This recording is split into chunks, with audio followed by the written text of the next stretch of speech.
ये गाइस तो स्टार्ट करते हैं इलेक्ट्रोमैग्नेटिक इंडक्शन। इसमें सबसे पहले हम बात करेंगे मैग्नेटिक फ्लक्स के बारे में। मैग्नेटिक फ्लक्स क्या है? जब क्या होता है number of magnetic field line, जब number of magnetic field line किसी सरफेस से नॉर्मली पास हो, number of magnetic field line जो है किसी सरफेस से नॉर्मली पास होता है उसे ही कहते हैं मैग्नेटिक फ्लक्स। तो क्या है, जब मैग्नेटिक फील्ड जितने भी मैग्नेटिक फील्ड है वो क्या हो किसी सरफेस से नॉर्मल पास होते हैं उसे ही कहते हैं मैग्नेटिक फ्लक्स। इसे फाइव से डिनोट किया जाता है। फाइव क्या होता है, बी डॉट ए होता है। ठीक, यहाँ डॉट प्रोडक्ट है इसीलिए इसको ऐसे भी लिख सकते हैं, फाइव बराबर बी ए कॉस थीटा भी लिख सकते हैं। ओके, तो याद कर लीजिए फ्लक्स, मैग्नेटिक फ्लक्स क्या होता है, बी ए कॉस थीटा होता है। ठीक, जहाँ बी क्या है मैग्नेटिक फील्ड है, ए क्या है एरिया वेक्टर है, ए क्या है एरिया वेक्टर है। ठीक, आपको पता होगा एरिया वेक्टर डायरेक्शन क्या होता है, प्लेन के परपेंडिकुलर होता है। ठीक, तो एरिया वेक्टर डायरेक्शन क्या होता है, प्लेन के परपेंडिकुलर होता है। ऑलरेडी मैंने आपको बताया था इलेक्ट्रोस्टैटिक्स में, जहाँ टीटा क्या है एरिया वेक्टर और मैग्नेटिक फील्ड के बीच का एंगल है। टीटा क्या है एरिया वेक्टर और मैग्नेटिक फील्ड के बीच का एंगल है। ठीक, ये जो मैग्नेटिक फ्लक्स होता है इसकी यूनिट क्या होती है, वेबर होती है। तो मैग्नेटिक फ्लक्स की यूनिट क्या होती है, वेबर होती है। इंपॉर्टेंट, इसे याद कीजिए। अब बात करते हैं in non uniform magnetic field है। जब मैग्नेटिक फील्ड क्या है वेरी कर रहा है, नॉन यूनिफॉर्म है, तो उस टाइम क्या होता है कि जो आपको मैग्नेटिक फ्लक्स निकलना होगा तो मैग्नेटिक फ्लक्स को क्या करना होगा, हमको इंटीग्रेशन करके निकालना होगा। ठीक, तो मैग्नेटिक फ्लक्स हम क्या लिखेंगे, इंटीग्रल डी फाइव क्या लिख सकते हैं, B A integral B dot A लिख सकते हैं। ओके, या ऐसे ही लिख सकते हैं बी ए, ये क्या इंटीग्रेशन है तो इसको बाहर निकालें तो फ्लक्स ही होगा, यानी magnetic flux B D five बराबर क्या हो जाए, बी डॉट डी ए भी लिख सकते हैं, ऐसे भी लिख सकते हैं। ओके, तो आइए कुछ क्वेश्चन कर लेते हैं इस पे। देखिए नीड टू 8 का क्वेश्चन है, क्या है, एक circular loop of radius 0.2 metre is place in a uniform magnetic field. उसको कहा एक क्या है सर्कुलर लूप है कोई, उसको क्या किया गया एक यूनिफॉर्म मैग्नेटिक फील्ड में रखा गया है। ठीक, ऑफ इंडक्शन कितना है 1/पाई, तो मैग्नेटिक फील्ड की वैल्यू कितना दी 1/पाई वेबर पर मीटर स्क्वायर बोल दिया है। In a such way that is make angle of 60 degree with V, तो इस तरह रखा गया है कि वो क्या है मैग्नेटिक फील्ड से कितना एंगल बना रहा है 60 डिग्री बना रहा है। ठीक, तो in a such way that make angle 60 degree to with V, तो उसको इस तरह रखा गया है कि मैग्नेटिक फील्ड से कितना एंगल बना रहा है 60 डिग्री। तो magnetic flux link with disc is, तो इस डिस्क में मैग्नेटिक फ्लक्स की वैल्यू क्या होगी पूछ रहा है। ओके, तो मैग्नेटिक फ्लक्स क्या होता है फाइव क्या होता है बी ए कॉस थीटा होता है। ठीक, बी की वैल्यू कितना दी है 1/पाई दिया है। ठीक, एरिया वेक्टर सर्कुलर लूप है उसके लिए क्या लिख सकते हैं, पाई आर स्क्वायर लिख सकते हैं। ठीक, तो पाई आर स्क्वायर मतलब क्या है 0.2 मीटर स्क्वायर। ठीक, 0.2 का स्क्वायर लिख सकते हैं, पाई इंटू 0.2 का स्क्वायर इंटू कॉस 60 की वैल्यू क्या हो जाएगी 1/2। ठीक, यहाँ से 1/2। अब बात करते हैं यहाँ से एक पाई गया, ये 0.2 है, एक पॉइंट से हट गया यानी कितना है 0.02 वेबर आ जाएगा। ओके, यहाँ से आप देख सकते हैं आंसर कौन सा होगा, सी। ठीक, 2008 का इजी क्वेश्चन है सबसे। अब बात करते हैं फैराडे लॉ ऑफ ईएमआई। तो ईएमआई के लिए फैराडे का क्या लॉ है इसके बारे में पढ़ते हैं। ईएमआई मतलब हो गया इलेक्ट्रोमैग्नेटिक इंडक्शन। ओके, फैराडे ने सबसे पहले क्या देखा कि उन्हें ये क्या करते थे, एक कॉइल बना दिया ऐसे, इन्होंने एक कॉइल बनाया, उसके सामने क्या हुआ एक मैग्नेट को वो ले जाते थे। जब उसके सामने एक मैग्नेट को ले जाते थे हटाते थे, ले जाते थे हटाते थे, तो वहाँ यहाँ पे एक पोटेंशियल लगा दिया, मतलब पोटेंशियल मीटर लगा दिए, या ऐसा भी बोल सकते हैं वोल्ट मीटर इन्होंने लगा दिया। तो उन्होंने देखा कि इसमें डिफ्लेक्शन आता था वोल्ट मीटर में। ठीक, तो इससे इन्होंने अनुमान लगा लिया कि जब क्या है मैग्नेटिक फील्ड को लगातार बढ़ाया घटाया जा रहा है, यानी मैग्नेटिक फ्लक्स की वैल्यू को चेंज किया जाता है, तो यहाँ से क्या निकलता है, यहाँ पे ईएमएफ जनरेट होता है। ठीक, तो इन्होंने सबसे पहले बताया था कि जब क्या होता है मैग्नेटिक फ्लक्स की वैल्यू को चेंज करते हैं तो ईएमएफ जनरेट होता है। ठीक, यहाँ पोटेंशियल जनरेट होता है। ठीक, तो यही इन्होंने फर्स्ट लॉ अपना दे दिया। Whenever there is change in magnetic flux link with a conductor and EMF is induce in the conductor. तो वेन एवर क्या होता है जब चेंज करते हैं मैग्नेटिक फ्लक्स को, ठीक, इन अ कंडक्टर किसी कंडक्टर में मैग्नेटिक फ्लक्स की वैल्यू को चेंज करते हैं तो क्या होता है इंड्यूस ईएमएफ जनरेट होता है। ठीक, तो क्या होता है इंड्यूस ईएमएफ उस कंडक्टर में जनरेट होता है। एक बार फिर से देख लीजिए, जब क्या होता है मैग्नेटिक फ्लक्स को हम चेंज करते हैं तो इंड्यूस ईएमएफ जनरेट होता है उस कंडक्टर में। ओके, अब बात करते हैं सेकंड लॉ। सेकंड लॉ क्या है, magnitude of induce EMF is equal to rate of change in magnetic flux. तो इन्होंने जो ऊपर बोला उसी को इन्होंने फॉर्मूला बना दिया। ओके, तो उन्होंने वही बताया मैग्नीट्यूड ऑफ इंड्यूस ईएमएफ, जो इंड्यूस ईएमएफ का मैग्नीट्यूड होता है वो क्या होता है चेंज इन मैग्नेटिक फ्लक्स के इक्वल होता है। ठीक, तो ईएमएफ जो होता है वो क्या होता है चेंज इन मैग्नेटिक फ्लक्स के इक्वल होता है। इसको ऐसे भी लिख सकते हैं इंड्यूस ईएमएफ यानी ई बराबर minus D five by D T. Okay, जहाँ ई क्या इंड्यूस ईएमएफ है, ठीक, यानी पोटेंशियल भी बोल सकते हैं, इंड्यूस ईएमएफ है और माइनस क्या D five by D T. ठीक, यहाँ वी क्या है मैग्नेटिक फ्लक्स है और टी क्या है टाइम के साथ जो चेंज हो रहा है मैग्नेटिक फ्लक्स। ओके, अब देखिए जो है मैग्नेटिक फ्लक्स को हम ऐसे भी लिख सकते हैं बी ए कॉस थीटा भी लिख सकते हैं, तो ई बराबर minus B A cos theta upon D T भी लिख सकते हैं। ठीक, ई बराबर minus B A cos theta upon D T. अब हम ऐसे भी लिख सकते हैं ई को, यदि एन नंबर ऑफ कॉइल है किसी में एन नंबर ऑफ कॉइल है तो यहाँ पे इंड्यूस ईएमएफ क्या हो जाए ई बराबर minus N D five by D T हो जाएगा। ओके, तो एन नंबर ऑफ कॉइल है तो इसके लिए इंड्यूस ईएमएफ क्या होगा minus N D five by D T हो जाएगा। ठीक, अब देखिए यहाँ पे ये सब इंपॉर्टेंट फॉर्म ये है कि इंड्यूस ईएमएफ आएगा कब, जब क्या होगा इसमें चेंज आएगा, मैग्नेटिक फ्लक्स में चेंज होगा, इसकी वैल्यू घटाएगी या बढ़ाई जाएगी तभी आएगा इंड्यूस ईएमएफ। ठीक, तो इंड्यूस ईएमएफ आएगा कब, जब क्या होगा, इसके वैल्यू में चेंजिंग आएगी मैग्नेटिक फ्लक्स में। मैग्नेटिक फ्लक्स में चेंज कैसे आ सकता है, या तो मैग्नेटिक फील्ड को हम बढ़ा सकते हैं या घटा सकते हैं, या तो मैग्नेटिक फील्ड के वैल्यू को हम चेंज कर सकते हैं, या एरिया वेक्टर के वैल्यू को चेंज कर सकते हैं, या इनके बीच के एंगल को हम घुमा के बाहर, ये एंगल जो कॉइल का एंगल घुमा के बदल सकते हैं। तो ये सब यदि हम चेंजिंग करेंगे तो ही इंड्यूस ईएमएफ जनरेट होगा, इसमें चेंज नहीं होगा तो कोई इंड्यूस ईएमएफ जनरेट नहीं होगा। तो हमेशा क्वेश्चन किसी न किसी एक कोई वो चेंज कर ही बताएगा आपको, या तो मैग्नेटिक फील्ड को वो चेंज करेगा, एरिया वेक्टर को, या फ्लक्स एंगल को चेंज करेगा, ओके, या नंबर ऑफ कॉइल को भी चेंज कर सकता है, ठीक, ये कर देगा तभी इंड्यूस ईएमएफ आएगा। तो बहुत सिंपल है, याद कर लीजिए, okay. Need to understanding question है, क्या बोला है, a 800 turn coil of effective area 0.5 metre square, ठीक, तो एक 800 टन वाला कॉइल है, इसका इफेक्टिव एरिया बता दें 0.5 मीटर स्क्वायर है, इस kept perpendicular to magnetic field, तो परपेंडिकुलर रखा गया मैग्नेटिक फील्ड के, यानी कि एंगल बीच क्या है, इनके बीच का 0, तो परपेंडिकुलर का मतलब क्या होगा, ये मैग्नेटिक फील्ड अंदर है तो ये सर्कल ऐसे है, ओके, मतलब मैग्नेटिक फील्ड क्या है, अंदर है, परपेंडिकुलर मतलब क्या, मैग्नेटिक फील्ड मतलब अंदर है, ओके, अंदर या बाहर कुछ भी हो सकता है, क्योंकि परपेंडिकुलर बोल जाते हैं, यानी मैग्नेटिक फील्ड क्या है, परपेंडिकुलर है, ठीक। तो हमेशा डायरेक्शन हम कैसे देखते हैं, हमेशा डायरेक्शन क्या होता है, एरिया वेक्टर से डायरेक्शन देखते हैं, तो एरिया वेक्टर इसका क्या है, कॉइल का प्लेन, आउट ऑफ प्लेन होता है, ठीक। और मैग्नेटिक फील्ड का डायरेक्शन क्या होता है, ये भी क्या होता है, और देखिए मैग्नेटिक फील्ड के अंदर है, एरिया वेक्टर डायरेक्शन क्या होता है, प्लेन के परपेंडिकुलर, ये भी होता है, ठीक। तो प्लेन के परपेंडिकुलर ऊपर या नीचे कुछ भी हो सकता है, ठीक, यानी इसके बीच का एंगल क्या होगा, 0 डिग्री हो गया, ओके। तो क्या, जब मैग्नेटिक फील्ड का परपेंडिकुलर होता है तो इनके बीच का एंगल क्या होगा, 0 डिग्री, क्योंकि हमेशा क्या देखते हैं, एरिया वेक्टर से ही देखते हैं एंगल, ओके। तो एरिया वेक्टर क्या है, ये भी परपेंडिकुलर, मैग्नेटिक फील्ड परपेंडिकुलर है, तो इनके बीच का एंगल क्या होगा, 0 डिग्री, ओके। और इसने मैग्नेटिक फ्लक्स की वैल्यू भी बोल दिया, मैग्नेटिक फील्ड कितना है, 5 × 10⁻² टेस्ला है, तो ये बता दिया है। When the plane of coil is rotated by 90 degree, अब प्लेन को हमने, कॉइल का जो प्लेन है उसको हमने रोटेट किया 90 डिग्री, इस कॉइल को हमने रोटेट कर दिया 90 डिग्री, वैसे हमने घुमा दिया, ठीक, यानी इनके बीच का एंगल क्या होगा, 90। अब एंगल एरिया वेक्टर इधर का आ जाएगा और मैग्नेटिक फील्ड इधर का हो जाएगा, इनके बीच का एंगल क्या हो गया, 90 डिग्री। अराउंड क्या बोला, around any of its coplanar axis, तो किसी इसके कोप्लानर एक्सिस के अराउंड इसको हमने घुमा दिया ऑफ 0.1 सेकंड, कितने सेकंड में, 0.1 सेकंड में। EMF, the EMF induce in the coil will be, EMF क्या होगा ये पूछा है। अभी हमने पढ़ा इंड्यूस ईएमएफ क्या होता है, E माइनस एन d∅dt, क्योंकि एन नंबर ऑफ कॉइल, इसे क्या होगा, E minus N d∅dt, okay. अब इसको हम ऐसे ही लिख सकते हैं, E minus N BA cos, पहले क्या है, θ2 माइनस θ1 लिखेंगे, फाइनल माइनस इनिशियल लिखेंगे, तो θ2 क्या है, बाद में 90 डिग्री पहले था, पहले बाद में क्या हुआ, 90 डिग्री हो गया, पहले क्या था, 0 डिग्री था, तो मुझे ठीक आ गया। तो ये क्या है, इनके ये हुआ 0 डिग्री, ये 90 डिग्री, ठीक, अपन dt हो जाएगा, ठीक। यहाँ पे क्या है, हो जाएगा साइन cos 90 की वैल्यू क्या होगी, 0, ठीक, cos 90 की वैल्यू 0 और माइनस माइनस क्या हो गया, प्लस, तो ये वाला क्या हो जाएगा, NBA अपन dt हो जाएगा, ओके। यहाँ से आप देख सकते हैं। तो मैं आपको एक इंपॉर्टेंट चीज़ बताने जा रहा हूँ कि आपका ईएमएफ हमेशा पॉजिटिव में ही आएगा, ठीक। यदि ये वैल्यू निगेटिव है या नहीं है, आपका ईएमएफ पॉजिटिव में ही आएगा, याद कर लीजिए, कोई भी आंसर हो आपका ईएमएफ पॉजिटिव में ही आएगा। ऐसा क्यों, क्योंकि निगेटिव ईएमएफ दे ही नहीं सकता, ठीक। तो इंपॉर्टेंट यही है कि हम आपका ईएमएफ जो है हमेशा पॉजिटिव में ही आएगा, क्योंकि क्या किया जाएगा, एंगल को ऐसे घुमाएंगे कि ले देखिए वो पॉजिटिव हो जाएगा, एरिया का क्या किया जाएगा, कम कर दिया जाएगा, तो ले देखिए माइनस माइनस पॉजिटिव हो जाएगा, तो हमेशा आपका हमेशा पॉजिटिव में ही आ जाएगा। तो आप आग बंद कर पॉजिटिव वाला लगा सकते हैं ईएमएफ की वैल्यू, ओके, क्योंकि वो इफेक्टिव एरिया इस तरह देगा कि ओवरऑल क्या हो जाएगा, आपका ये निगेटिव पॉजिटिव ही हो जाएंगे, ठीक, किसी भी क्वेश्चन में, ठीक। इसलिए मैं आपको ये इंपॉर्टेंट पॉइंट है, इसलिए मैंने बता दिया आपको। अब चलिए वैल्यू रख देते हैं, ठीक। तो नंबर ऑफ टर्न कितना है, 800 टर्न है, 800। मैग्नेटिक फील्ड की वैल्यू कितना दिया है, 5 × 10⁻² है, लिख देते हैं 5 × 10⁻² है, ठीक।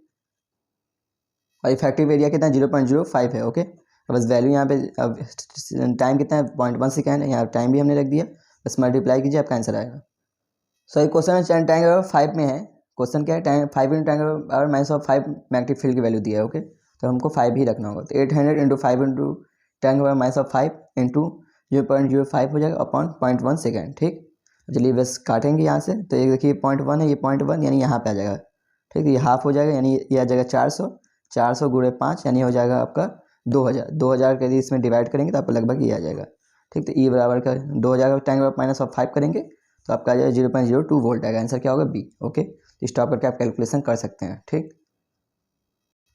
देखिए इसमें जो निगेटिव साइन हमें क्या बताता है, निगेटिव साइन ये बताता है कि जिसने इसको प्रोड्यूस किया, मतलब जिसने इसको प्रोड्यूस किया उसका ही क्या करेगा, ये अपोज करेगा, ठीक है। इसके बारे में ऑलरेडी हम देखेंगे, ऑलरेडी इसके बारे में हम लेंज लॉ में पढ़ेंगे, ठीक।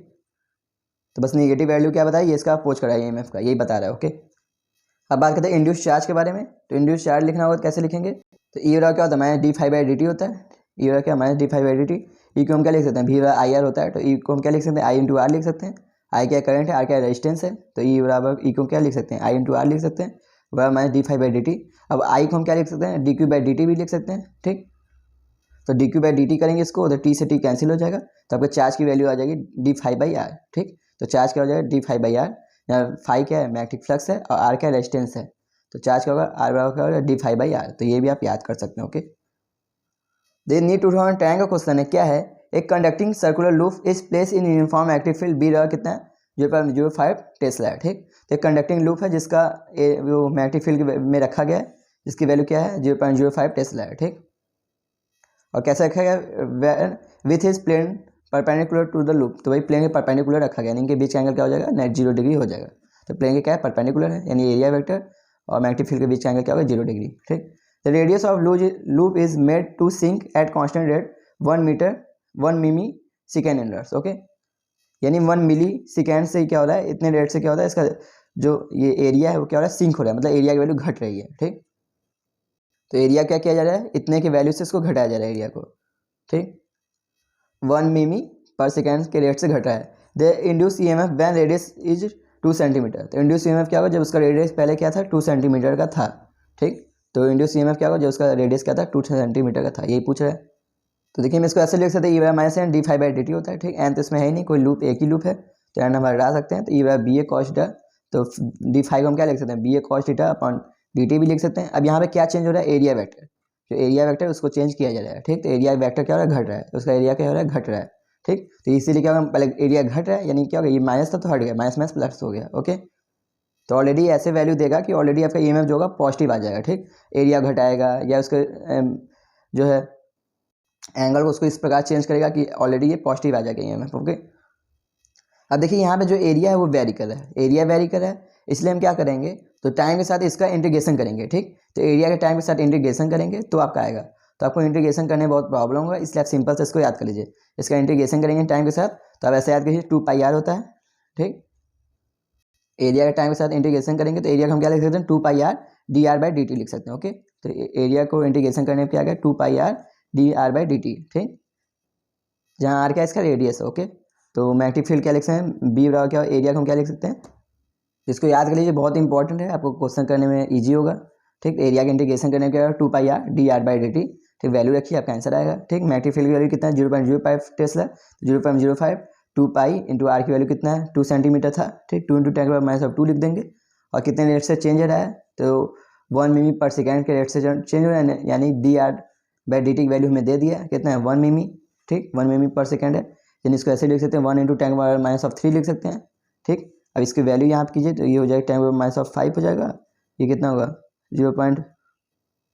देखिए 0.22 हो गया 4, 25 चौका हो गया 100, तो ये हो गया 0.1, तो 0.1 को यहाँ करेंगे तो 10 के बाद माइनस ऑफ 6 हो जाएगा, ठीक। तो पाई इंटू 10 के बाद माइनस ऑफ 6 को हम क्या लिख सकते हैं, पाई माइक्रो वोल्ट लिख सकते हैं, ओके। तो आंसर कौन सा होगा, सी, ठीक। नया आपका कैलकुलेशन हो तो स्टॉप करके कीजिए, तो इंपॉर्टेंट इसको याद कर लीजिए, ज़्यादा इंपॉर्टेंट होगा, ठीक। तो जब क्या होगा, रेडियस चेंज होगा तो ये सीधे आप ये लगा सकते हैं, एरिया जब भी चेंज हो 2 pi R D R by D T, बहुत ईजी है, जब भी एरिया चेंज होगा तो आपको प्रॉब्लम नहीं होगा करने में question.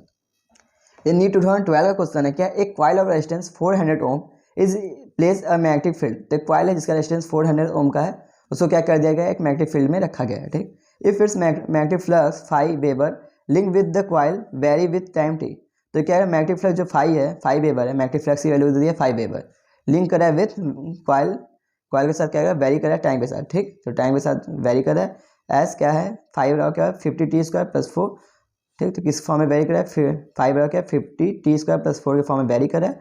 The current in the coil at T बराबर 2 सेकेंड क्या होगा, तो करंट की वैल्यू हमसे पूछा है क्या होगा, टी बराबर 2 सेकेंड में, ओके। यहाँ देखिए क्या चेंज हो रहा है, फ्लक्स की वैल्यू चेंज हो रही है, ठीक। तो यहाँ पे इंटीग्रेशन हमको करना होगा, ठीक। तो ई बराबर क्या होता है, मैं D five by D T होता है, ठीक। यहाँ कीजिए आराम से, तो क्या है फ्लक्स की वैल्यू क्या है 50 टी प्लस 4 है, 50 टी स्क्वायर प्लस 4 है, तो इसका इंटीग्रेशन करेंगे टाइम के साथ तो क्या होगा 2 आगे आ जाएगा, 2 आगे आ जाएगा क्या होगा 100, ठीक। 100 टी प्लस क्या होगा 0 होगा, और कितने टाइम पे पूछा है, टी बराबर 2 सेकेंड में पूछा है, तो यहाँ पे 2 रखेंगे टी की जगह, तो ये क्या होगा माइनस 100 इंटू 2 बराबर यानी कितना है माइनस 200 वोल्ट हो जाएगा, ओके। देखिए मैंने आपसे बोला था ईएमएफ की वैल्यू हमेशा पॉजिटिव ही आएगी, तब यहाँ पे चाहें तो माइनस को हटा भी सकते हैं, ओके। तो ये बराबर क्या हो गया 200 वोल्ट आ जाएगा, ठीक। पर हमसे पूछा क्या है, हमसे पूछा है करंट की वैल्यू, ठीक। ईएमएफ तो पूछा नहीं, करंट पूछा है, तो आई वाला क्या हो जाएगा E/R या V/R भी बोल सकते हैं, ठीक। ई की वैल्यू का भी हमने निकाला कितना 200 है, तो 200 और आर की वैल्यू कितना है 400 ओम है, तो 200 अपॉन 400 यानी कितना होगा 0.5 एम्पियर, यानी आंसर क्या है ए, ठीक। तो अच्छा क्वेश्चन है। दे नीड टू 12 क्वेश्चन है, क्या है in a coil of resistance 10 ओम, तो किसी कॉइल का रेजिस्टेंस दे दिया 10 ओम का, the induce current develop by the changing magnetic flux is shown in figure. तो हमें बोला इंड्यूस करंट जो है टाइम के साथ क्या रहा है, टाइम के साथ क्या हो रहा है चेंज हो रहा है मैग्नेटिक फ्लक्स के कारण, ठीक। तो करंट जो है टाइम के साथ चेंज हो रहा है मैग्नेटिक फ्लक्स के कारण, ठीक। तो magnitude of change in flux for the coil in weber, तो हमसे चेंज क्या पूछा है, तो हमसे चेंज इन फ्लक्स की वैल्यू पूछा है कॉइल में क्या होगा, कितना वेबर होगा चेंज इन फ्लक्स की वैल्यू, ठीक। तो देखिए ये ग्राफ दिया है, ठीक। आई और टी के बीच ग्राफ दिया है, ऐसे फॉर्म में वेरी करा करंट, ठीक, इसी ग्राफ के फॉर्म में, और हमको रेजिस्टेंस की वैल्यू दे दिया है, ठीक। हमको रेजिस्टेंस दे दिया, तो हम यहाँ पे कौन सा फॉर्मूला लगाएंगे, हमको रेजिस्टेंस मिल गया है, ये ग्राफ दिया, तो ये आपका इसका आपको पता होगा ये आई और टी के बीच का ग्राफ है, तो आई और टी का जो है एरिया क्या देगा, क्योंकि आई बराबर क्या होता है क्यू बराबर क्या होता है आई इंटू टी, तो आई का और टी का एरिया क्या देगा हमको चार्ज देगा, ठीक। तो आई और टी का एरिया हमें क्या देगा चार्ज, तो इसकी ये क्या दे देगा हमको चार्ज, ठीक। इसका एरिया में चार्ज देगा, तो हमें चार्ज मिल गया और हमें रेजिस्टेंस मिल गया, तो हम यहाँ से फ्लक्स की वैल्यू निकाल सकते हैं, ठीक। तो देखिए हम चार्ज की वैल्यू यहाँ से क्या लिख सकते हैं, ये एरिया क्या हो जाएगा half length into breadth, length कितना है कितना 0.1 है और ब्रेथ कितना है 0.4 है, सॉरी 4 है, ठीक। ब्रेथ कितना है 4 है, तो देखिए 4 से ये चला गया 2 बार में, ये 2 हो गया, 2 इंटू 0.1 यानी क्या हो गया 0.2 हो गया, तो चार्ज कितना हो गया 0.2 हो गया, ठीक कूलम। और यहाँ से चार्ज मिल गया और हमें रेजिस्टेंस पता है 10 ओम का है, ठीक। तो यहाँ फ्लक्स बराबर क्या हो जाएगा Q इंटू आर, और चार्ज कितना है 0.2 है और रेजिस्टेंस कितना है 10 है, तो 0.2 इंटू 10 यानी क्या हो जाएगा 2 वेबर, यानी फ्लक्स क्या होगा 2 वेबर, आंसर कौन सा होगा बी, ओके। देखिए अभी हमने आपको बताया इंड्यूस ईएमएफ क्या होता है माइनस d∅dt, तो यहाँ माइनस क्या बताता है ये जिससे इंड्यूस ईएमएफ जिससे जनरेट हुआ उसी का अपोज करता है, ठीक। तो जिसने ये मैग्नेटिक फ्लक्स ने इसको जनरेट किया इसी का ये अपोज करता है, तो यहाँ नेगेटिव चार्ज यही बताता है। इधर से आपका आता है लेंज लॉ, आइए लेंज लॉ के बारे में पढ़ते हैं, ठीक।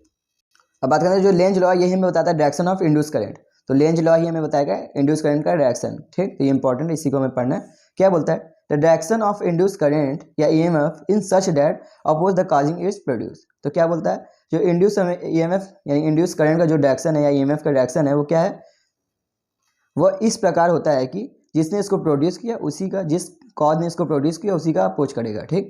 तो एक बार फिर देख लीजिए जो डायरेक्शन इंड्यूस करंट या इंड्यूस ईएमएफ का डायरेक्शन क्या है कि जिसने इसको जनरेट किया, जिसने इसको प्रोड्यूस किया उसी का क्या करेगा अपोज करेगा, तो इसका डायरेक्शन हमेशा उल्टा होगा, जिसने इसको प्रोड्यूस किया, ठीक, उसका डायरेक्शन का उल्टा होगा, तो जिसने इसको जनरेट किया उसका डायरेक्शन आप उल्टा कर दीजिए, वही होगा इंड्यूस करंट और इंड्यूस ईएमएफ का डायरेक्शन, ओके। अभी आप करेंगे तो आपको ज़्यादा क्लियर होगा, तो सिंपल से याद कर लीजिए जो इंड्यूस ईएमएफ का डायरेक्शन होगा यह क्या होगा कि जिसने इसको प्रोड्यूस किया उसका अपोज करेगा, ठीक। ये किस पे बेस है, it is based on energy conservation, तो एनर्जी कंजर्वेशन पे बेस है, ये भी इंपॉर्टेंट है। ये क्वेश्चन ही है, ढेर सारे क्वेश्चन इसमें निकालना है हमको, इंड्यूस करंट की वैल्यू निकालना है, ठीक। Find the direction of induce current in following case, तो सभी हमको इंड्यूस करंट की वैल्यू निकालनी है, ओके। आइए तो निकालते हैं। तो देखिए यहाँ क्या है मैग्नेटिक फील्ड की वैल्यू क्या है अंदर है, मैग्नेटिक फील्ड क्या है अंदर है, ठीक। तो जब मैग्नेटिक फील्ड अंदर होता है यानी क्या होता है जो कॉइल है उसमें डायरेक्शन क्या होगा क्लॉकवाइज होगा, तो मैग्नेटिक फील्ड अंदर है तो डायरेक्शन क्या होना चाहिए क्लॉकवाइज होना चाहिए, ओके।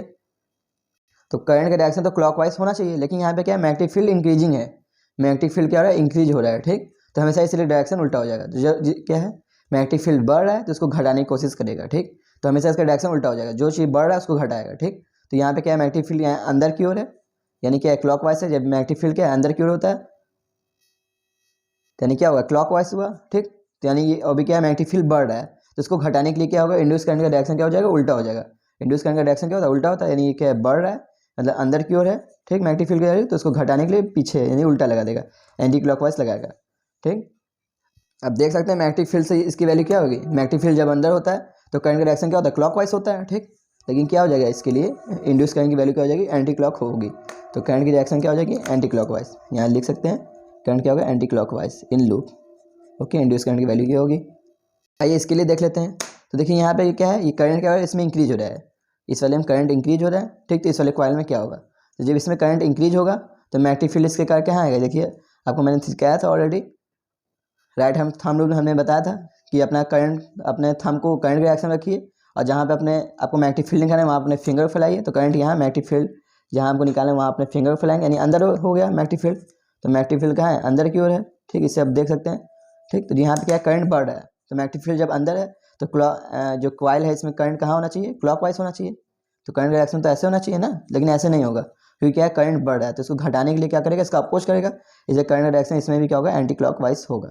ओके, तो आप यहाँ से देख सकते हैं यहाँ पे क्या है, मैग्नेटिक फील्ड करंट इधर है, जहाँ पॉइंट निकालना है आपका फिंगर उधर करना है, तो मैग्नेटिक फील्ड यहाँ से क्या है अंदर क्यों है, जब मैग्नेटिक फील्ड अंदर है यानी कि इसमें डायरेक्शन तो क्लॉकवाइज होना चाहिए इस कॉइल में, लेकिन क्लॉकवाइज नहीं होगा क्योंकि क्या है इंड्यूस करंट की वैल्यू क्या हो जाएगी, इसका अपोज करेगी, कि करंट बढ़ रहा है इसको घटाने चाहेगी, इसलिए क्या करेगी, उल्टा कर देगी, इसका डायरेक्शन को क्या कर देगा, उल्टा कर देगा। ओके, बात करते हैं इसमें देखिए मैग्नेटिक फील्ड की वैल्यू क्या है, बाहर की ओर है, बाहर की ओर मतलब क्या होगा, एंटी क्लॉकवाइज, बाहर की ओर मतलब क्या एंटी क्लॉकवाइज होता है। ठीक, पर देखिए यहाँ पे क्या है मैग्नेटिक फील्ड घट रहा है, मैग्नेटिक फील्ड की वैल्यू घट रही है, इसलिए क्या कर देगा, इसको क्लॉकवाइज कर, तो क्या है मैग्नेटिक फील्ड की वैल्यू यहाँ पे घटी, इसलिए फिर इसको बढ़ाएगा, तो मतलब जिस डायरेक्शन में करंट आ रहा है उसी करंट डायरेक्शन में ही हो जाएगा। ठीक, तो इस डायरेक्शन में क्या आ रहा था, एंटी क्लॉकवाइज आ रहा था, तो इसके कारण क्या आ रहा था, ये बाहर की ओर मैग्नेटिक फील्ड है, इसके कारण डायरेक्शन क्या हुआ करंट का, एंटी क्लॉकवाइज आया। ठीक, एंटी क्लॉकवाइज आया, तो मैग्नेटिक फील्ड क्या घट रहा है, तो घट रहा है तो उसी की डायरेक्शन में होगा, जब घटेगा तो उसको बढ़ाने के लिए उसी की डायरेक्शन लगाएगा, तब तो घट रहा है तो उसी डायरेक्शन सेम डायरेक्शन में होगा, तो कोई दिक्कत नहीं है, तो मैग्नेटिक फील्ड घट रहा है तो उसी डायरेक्शन में रहेगा, जिस डायरेक्शन में आपका आया है उसी डायरेक्शन में रहेगा। ठीक, अब बात करते हैं इसमें भी क्या करंट डिक्रीजिंग है, तो करंट डिक्रीजिंग यहाँ करंट इधर हो जाएगा, तो यहाँ पे राइट हम थंब रूल लगाइए, करंट इधर, अपना फिंगर इधर फैलाएंगे यानी मैग्नेटिक फील्ड अंदर आ गया, यहाँ से आप देख सकते हैं जब मैग्नेटिक फील्ड अंदर है, ठीक, इस कॉइल में करंट का डायरेक्शन क्या होना चाहिए, क्लॉकवाइज, मैग्नेटिक फील्ड अंदर तो यानी क्लॉकवाइज इसका डायरेक्शन आना चाहिए। ठीक, इस लूप में पर क्या है करंट डिक्रीजिंग है, इसलिए क्या होगा सेम डायरेक्शन होगा, क्लॉकी वाइज होगा। ठीक, इसमें बदलेगा नहीं। ओके, तो इंड्यूस करंट का डायरेक्शन यहाँ भी क्या होगा, क्लॉकवाइज होगा। ओके, तो यहाँ बदलेगा नहीं क्योंकि क्या है डिक्रीजिंग है करंट, तो डिक्रीजिंग होगा तो जो सेम डायरेक्शन है वही करना है, जब इंक्रीजिंग होगा तो आपको उल्टा कर देना है। ठीक, जब करंट इंक्रीजिंग है तो डायरेक्शन आपको उल्टा कर देना है जस्ट। ओके, अब देखिए ये लूप है, इस लूप में क्या है करंट क्या इंक्रीजिंग है इस वाले लूप में, इसके कारण इंड्यूस करंट इस वाले लूप में आएगा, तो इसमें क्या करंट एंटी क्लॉकवाइज है। ठीक, अभी क्या इंक्रीजिंग एंटी क्लॉकवाइज, तो इसमें क्या होगा उल्टा हो जाएगा। ठीक, इसमें क्या एंटी क्लॉकवाइज, तो इसमें क्या होगा क्लॉकवाइज हो जाएगा, उल्टा हो जाएगा। ओके, क्योंकि क्या है इंक्रीजिंग है तो ये क्या रहा है बढ़ रहा है, तो इसको क्या घटाने की कोशिश करेगा, इसलिए क्या कर देगा उल्टा कर देगा, इसका डायरेक्शन को उल्टा कर देगा। ओके, अब बात करते हैं इसमें क्या करंट डिक्रीजिंग है, अभी क्या है एंटी क्लॉकवाइज है। ओके, तो इस वाले लूप में क्या हो जाएगा, यदि डिक्रीजिंग है तो सेम हो जाएगा, जब इसमें क्या एंटी क्लॉकवाइज है इसके कारण मैग्नेटिक फील्ड कहाँ आएगा, बाहर की ओर आएगा। ठीक, मैग्नेटिक फील्ड बाहर की ओर है यानी इस पर भी क्या हो जाएगा मैग्नेटिक फील्ड करंट डायरेक्शन क्या हो जाएगा एंटी क्लॉकवाइज ही होगा इसमें भी।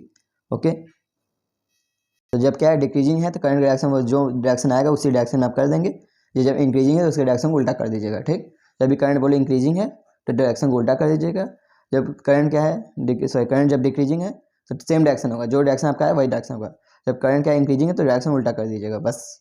ओके, देखिए मैंने आपको बताया था कि जो नॉर्थ पोल है, जब क्या मैग्नेट का नॉर्थ पोल लाते हैं तो क्या होता है साउथ, तो मैग्नेट के नॉर्थ पोल के कारण क्या होता है क्लॉकवाइज करंट आता है। ठीक, मैग्नेट के नॉर्थ पोल के कारण करंट कैसा आता है, क्लॉकवाइज आता है, और मैग्नेट के साउथ पोल के कारण करंट कैसा आता है, जब क्या नॉर्थ पोल है तो करंट कैसा आएगा क्लॉकवाइज। ओके, जब करंट क्या है जब साउथ पोल है तो करंट कैसा आता है नॉर्थ और एंटी क्लॉकवाइज। ओके, इंपॉर्टेंट है याद कर लीजिए, नॉर्थ पोल के कारण क्या आता है क्लॉकवाइज करंट आता है। ठीक, साउथ पोल के कारण कैसा आता है एंटी क्लॉकवाइज करंट आता है। ठीक, अब देखिए इंड्यूस करंट की बात कर लेते हैं, वो क्या होगा, तो क्या होता है जब हम नॉर्थ पोल को इसके पास ले जाते हैं, नॉर्थ पोल को इसके पास ले जाते हैं तो इसमें करंट कैसा आना चाहिए क्लॉकवाइज, तो नॉर्थ पोल के कारण क्या आता है क्लॉकवाइज, तो करंट आना चाहिए क्लॉकवाइज, लेकिन ऐसा नहीं होगा, इंड्यूस करंट इसमें जनरेट होगा, इस कॉइल में इंड्यूस करंट जनरेट होगा, वो क्या होगा इसका अपोज करेगा, जब इसके पास ले जाएंगे तो इसका अपोज करेगा, तो यहाँ पे क्या कर देगा एंटी क्लॉकवाइज करंट का डायरेक्शन बना देगा, तो करंट का डायरेक्शन क्या कर देगा एंटी क्लॉकवाइज बना देगा। ठीक, जब क्या है नॉर्थ पोल को इससे दूर ले जाएंगे, हम नॉर्थ पोल को इससे दूर ले जाने लगेंगे इसी नॉर्थ पोल को, तो फिर क्या होने लगेगा, इधर देखेगा कि घटने लगा नॉर्थ पोल, इससे दूर जाने लगा, तो वापस करंट के डायरेक्शन को सेम कर देगा यानी क्लॉकवाइज कर देगा। ठीक, तो नॉर्थ पोल के कारण कैसा आता है क्लॉकवाइज आता है करंट, तो वही सेम हो जाएगा। ठीक, तो जब इसके पास ले जाएंगे तो डायरेक्शन को उल्टा कर देगा, जब इससे दूर ले जाएंगे तो सेम डायरेक्शन कर देगा। ओके, तो ऑलरेडी मैंने बताया था नॉर्थ पोल के कारण क्लॉकवाइज आता है करंट, साउथ पोल के कारण एंटी क्लॉकवाइज आता है, ये आपके एनसीईआरटी में भी दिया है। ठीक, ये आपके फिगर एनसीईआरटी में बना के भी दिया है। ओके, तो ये इंपॉर्टेंस को देख लीजिए, जब नॉर्थ वाले को हम ले जाएंगे इसके पास तो करंट का डायरेक्शन को उल्टा कर देगा। ठीक, यानी जब इस पर क्लॉक वाइज आना चाहिए लेकिन क्या कर देगा एंटी क्लॉकवाइज लगा देगा, जब इससे दूर ले जाएंगे नॉर्थ वाले मैग्नेट को तो क्या कर देगा इसके सेम डायरेक्शन को लगा देगा यानी एंटी क्लॉकवाइज सॉरी क्लॉकवाइज लगा देगा। ओके, अब बात करते हैं मोशनल ईएमएफ। ठीक, तो जब क्या कोई वायर है, ठीक, उसको मैग्नेटिक फील्ड में रख देते हैं, इस वायर को किसी मैग्नेटिक फील्ड में हमने रखा।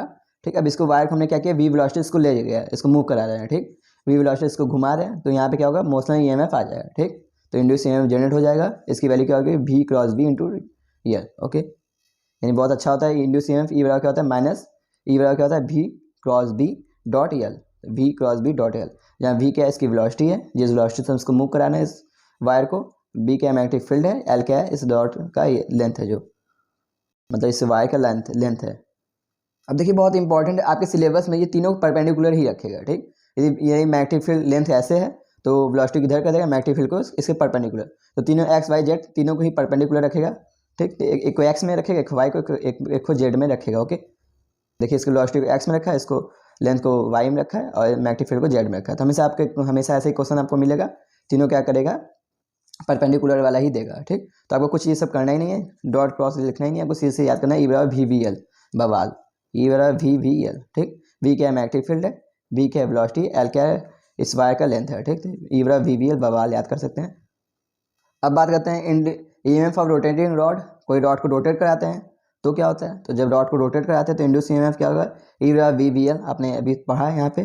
तो ठीक नहीं, यहाँ पे हम क्या रखेंगे वेलोसिटी, सेंटर ऑफ मास से इसकी वेलोसिटी को रखेंगे, ठीक। तो वेलोसिटी को सेंटर ऑफ मास से रखेंगे, तो बस यहाँ पे इंड्यूस ईएमएफ क्या आ जाएगा, इस रॉड के लिए क्या होगा centre of mass length L/2 हो जाएगा, इसलिए क्या आ जाएगा, तो वी की जगह क्या देख सकते हैं ओमेगा इंटू एल देख सकते हैं, और एल को क्या रखेंगे L/2, ओमेगा इंटू L/2 रख देंगे, तो आपका इंड्यूस ईएमएफ ई की वैल्यू आ जाएगी ई बराबर B omega L square by 2, बहुत इंपॉर्टेंट है याद कर लीजिए, ठीक। तो जब क्या ईएमएफ ऑफ रोटेटिंग रॉड, किसी रॉड के जब रोटेट करें उसके लिए ईएमएफ क्या होगा, इंड्यूस ईएमएफ, तो बहुत ईजी है, ई बराबर क्या होता है V omega L square by 2, जहाँ ओमेगा बी क्या मैग्नेटिक फील्ड है, ओमेगा क्या है जिससे हम रोटेट करें यानी एंगुलर वेलोसिटी है इसका, ठीक। और एल क्या है इसका लेंथ है, इस वायर का लेंथ है, ओके। तो याद करिए ई बराबर V omega L square by 2, ये इंपॉर्टेंट है, इसको याद कीजिए। अब बात करते हैं फोर्स इन मोशनल ईएमएफ, तो फोर्स क्या होगा जब इसको मोशन कराते हैं, तो इसके लिए फोर्स की बात कर लेते हैं, तो बहुत ईजी है, आपने पढ़ा होगा, हमने देखा इंड्यूस ईएमएफ क्या होता है ई बराबर वी वी एल बवाल, ठीक। वी क्या मैग्नेटिक फील्ड, वी क्या वेलोसिटी, एल क्या लेंथ है, अभी हम देखा। और आपको पता होगा इलेक्ट्रोस्टैटिक्स सॉरी मैग्नेटिक्स वाले में मैंने आपको बताया था कि क्या होता है जो फोर्स आता है किसी लेंथ ऑफ वायर के कारण क्या होता है बराबर IBL आता है, ठीक, IBL sin थीटा, ओके। तो यहाँ भी क्या है तीनों एक दूसरे के परपेंडिकुलर है, इसलिए यहाँ भी साइन की वैल्यू खत्म हो जाएगी, तो यहाँ पे दोनों फॉर्म आप इक्वलेट कर सकते हैं, ओके। तो एफ को मैसेज लिख सकते हैं, एफ बराबर आई की जगह क्या लिख सकते हैं ई बाई आर, यानी पोटेंशियल अपॉन रेजिस्टेंस लिख सकते हैं, E by R into B into L, आप ई की वैल्यू यहाँ से रख सकते हैं, तो आपका फोर्स की वैल्यू जो आएगी बहुत इंपॉर्टेंट, इसको भी याद कीजिए, आपके एनसीईआरटी में फोर्स की वैल्यू क्या आएगी B square L square V upon R, force क्या आएगा B square L square V upon R, जी जहाँ बी क्या है मैग्नेटिक फील्ड है, एल क्या है इस वायर का लेंथ है, वी क्या है इसका वेलोसिटी, जिस वेलोसिटी इसको मूव करा रहे हैं, आर क्या इसका रेजिस्टेंस है, आर क्या है इस वायर का रेजिस्टेंस है, यहाँ पे रेजिस्टेंस, ओके। याद कर लीजिए B square L square V by R, V square L square V by R, okay. Importance को याद कर लीजिए, ये फोर्स है, जहाँ बी क्या मैग्नेटिक फील्ड है, एल क्या लेंथ ऑफ वायर है, वी क्या वेलोसिटी ऑफ वायर है, और आर क्या रेजिस्टेंस ऑफ वायर है, ओके। अरे तो याद कर लेते हैं पावर इन मोशनल ईएमएफ, तो पावर की वैल्यू क्या होगी मोशनल ईएमएफ में, ठीक। तो पी बराबर क्या होता है एफ डॉट वी होता है, एफ की वैल्यू हमने निकाला क्या होता है B square L square V by R, तो इसमें एक वी का इंटू कर देंगे, तो पी बराबर क्या होगा B square L square V square by R हो जाएगा, ठीक। तो ऐसे भी लिख सकते हैं बवाल का स्क्वायर बाई आर भी लिख सकते हैं, तो बवाल का स्क्वायर बाई आर भी लगा सकते हैं, ओके। तो पावर आप एकदम सिंपल सा आप याद कर सकते हैं, ठीक। जहाँ बी क्या मैग्नेटिक फील्ड है, एल क्या लेंथ ऑफ वायर है, वी क्या वेलोसिटी ऑफ वायर है, और आर क्या रेजिस्टेंस ऑफ वायर, ओके। तो इसको याद करना तो बहुत ईजी हो गया, तो जो आपने याद करते हैं इंड्यूस ईएमएफ जो होता है B square L square V square अपन यहाँ पे इसके आर कर दीजिए, ऐसे भी आप जानते हैं पावर क्या होता है वी स्क्वायर बाई आर होता है, बस आप ऑलरेडी ईएमएफ की वैल्यू निकालते हैं यहाँ से, तो यहाँ से भी आप याद कर सकते हैं, ओके। तो ये भी आपके एनसीईआरटी में है, तो चाहे आप इसको याद कीजिए पावर की वैल्यू को याद कीजिए, सीधे यहाँ पे इसके एक वेलोसिटी से मतलब डिवाइड कर दीजिएगा, ठीक। तो आपको फोर्स आ जाएगा, ठीक। तो आप किसी को याद कीजिए आपको याद हो जाएगा, किसी एक को याद कीजिएगा, या तो पावर को याद करेंगे तो भी आप फोर्स निकाल सकते हैं, या फोर्स को याद कीजिए तो भी आप पावर निकाल सकते हैं, ओके। नीट 1995 का क्वेश्चन है, एक straight line conducting of length 0.4 metre move with a speed of 7 metre पर सेकेंड, तो एक स्ट्रेट लाइन कंडक्टिंग लेंथ है, मतलब कोई स्ट्रेट वायर है इसका लेंथ कितना है 0.4 मीटर का है, मूव करता है विद स्पीड 10 मीटर पर सेकेंड से, परपेंडिकुलर टू मैग्नेटिक फील्ड, हमेशा आपको परपेंडिकुलर वाला ही देगा, परपेंडिकुलर है क्या मैग्नेटिक फील्ड जिसकी वैल्यू क्या दी है इंटेंसिटी, मैग्नेटिक फील्ड इंटेंसिटी क्या है 0.9 वेबर अपॉन मीटर स्क्वायर दे दिया, मैग्नेटिक फील्ड की वैल्यू दे दिया है, induce EMF across the conductor, induce EMF की वैल्यू पूछा है, ई बराबर बवाल लगाइए, ई बराबर वी एल लगाइए, या तो ई बराबर बी की वैल्यू कितना है 0.9 है, वी की वैल्यू कितनी है 7 है, और लेंथ कितना है 0.4 है, इसे मल्टीप्लाई कीजिए 9 7 या 63 इंटू 4 कितना हो जाएगा 252, जहाँ जहाँ पॉइंट लगाइए तो आपका आंसर आएगा ई की वैल्यू 2.56 आएगा, ओके। स्टॉप करके आप कर भी सकते हैं यदि कैलकुलेशन ना हो तो। देखिए मैंने आपको एक चीज़ बताना भूल गया था, ठीक। हमेशा आपको जब भी वायर क्या हो, कुछ अगर हम ऐसे घुमा हुआ हो, ऐसे ऐसे हो या ऐसे वैसे हो, तो हमेशा उसको हम डिस्प्लेसमेंट लेंथ लेते हैं, ठीक। तो आपको इंड्यूस ईएमएफ लिखना होगा तो ई बराबर बी वी एल होता है ना, तो ये लेंथ होगा, क्या लिखते हैं, डिस्प्लेसमेंट लेंथ लेते हैं हमेशा। तो यल क्या लेते हैं, डिस्प्लेसमेंट लेंथ लेते हैं, ठीक। तो वायर जैसा भी हो हमेशा उसको फाइनल इनिशियल पॉइंट पर लेंथ खींच दीजिए, वही हमें दे देता है डिस्प्लेसमेंट लेंथ, ठीक। तो देखिए क्वेश्चन 2014 का है, क्या है, एक थीन सेमी कंडक्टर कंटेनिंग, क्या बोला है, एक थीन सेमी कंडक्टर कंडक्टिंग रिंग है, सेमी कंडक्टर कंडक्टिंग रिंग है जिसका वैल्यू क्या है, पी क्यू आर बताया, दिखाया आपको, ठीक। ऑफ रेडियस आर है, जिसकी रेडियस क्या बताया, आर है, स्मॉल आर है इसका रेडियस, ठीक। Is falling with its plane vertical in a horizontal magnetic field B. तो किससे फॉल कर रहा है अपने वर्टिकल प्लेन से, मतलब नीचे की ओर गिर रहा है, वर्टिकल से नीचे आ रहा है, ठीक।